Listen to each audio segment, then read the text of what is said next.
Welcome back. It's 7:22. Now, as our calendars turn the page, we know New Year's resolutions are easy to make but hard to keep, and most of them go out the window by the middle of the month.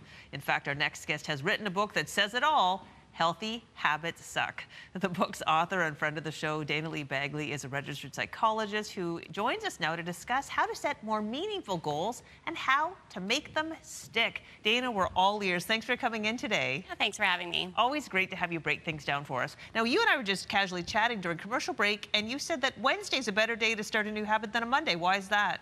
Yeah, because we have this kind of idea that we start on a Monday and we usually take on too many things is the problem, right? So it takes a lot of energy to take on a new habit, and you need to think, how much energy do I really have to dedicate to this new habit? On Mondays, everything seems fresh and glowy, right? We have lots of extra energy, and then by Wednesday, we've kind of run out of that energy. So if you start on a Wednesday, you're much more likely to think through how much energy do I really have to dedicate to this new habit. Love that. Okay, what is we all make a lot of, at least most of us make a lot of resolutions and they don't stick. Where do we go wrong? Yeah, the biggest problem is often we set too big of goals, right? So we're going to change everything all at once, our entire life we're going to redo. And again, we usually don't have enough energy for that.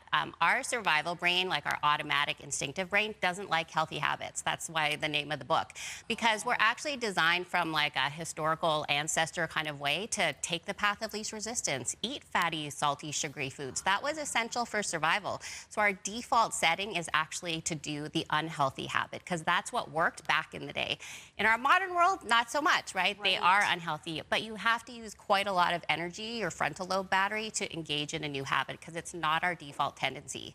Okay, so nature's going against us. That's why it's so hard. All right, let's give people at home a few tips on how they can do a better job this year. Yeah, so first, start small. Start with something that feels super manageable. We call that a 90% goal, that you're about 90% sure you can achieve it, and to keep it up, right? You're much better to start small and work your way up rather than to start big, because the go big or go home, usually people just quit altogether and they don't make any new habits. Another really important tip is to have a do instead goal instead of a don't do goal. So when we think about what not to do, then you actually think about it more. And so we often set goals that are about, I'm going to eat less sugar, I'm going to eat less fast food, drink less, right? And that's actually a don't do goal. So what are you going to do instead of? Think about adding healthy things in rather than taking unhealthy things out. Okay, let's give an example. The drinking, for example. A lot of people doing a dry January.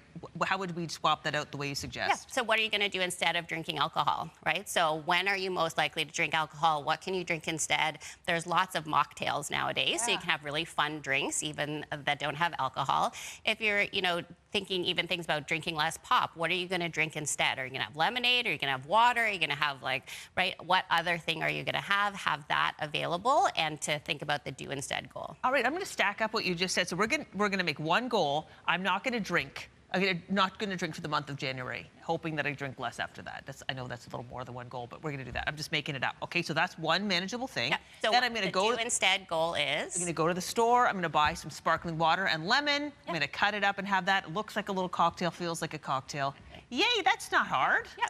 Yeah, the other one to think about is really, a deeper why. So we often pick things like be healthy, but actually that's not the best kind of motivator. You want to think about, what is that health going to allow you to do? What's important to you that's going to make it worth it to do this hard thing? Instead of thinking, I'll try to make it easy, let's just acknowledge it's going to be hard work, and what's going to make it worth it to do that hard work. So is it about showing up as a better parent? Is it about doing better in your job, right? How is that healthy habit going to help you show up as the person you want to be today in the moment? That will allow us to kind of tolerate the discomfort that comes along with having to pick the healthy habit. Perfect. So with the drinking example, some of the things might be, I'm going to save money, might lose weight, I'm going to feel better. And what are you going to do with feeling better? What are you going to do with the extra money, right? How will being healthier help you show up and doing something that matters to you? Go that one next step. Wonderful. All right, Dayna, this is pretty much our time. Is there anything else you want to add before we go today?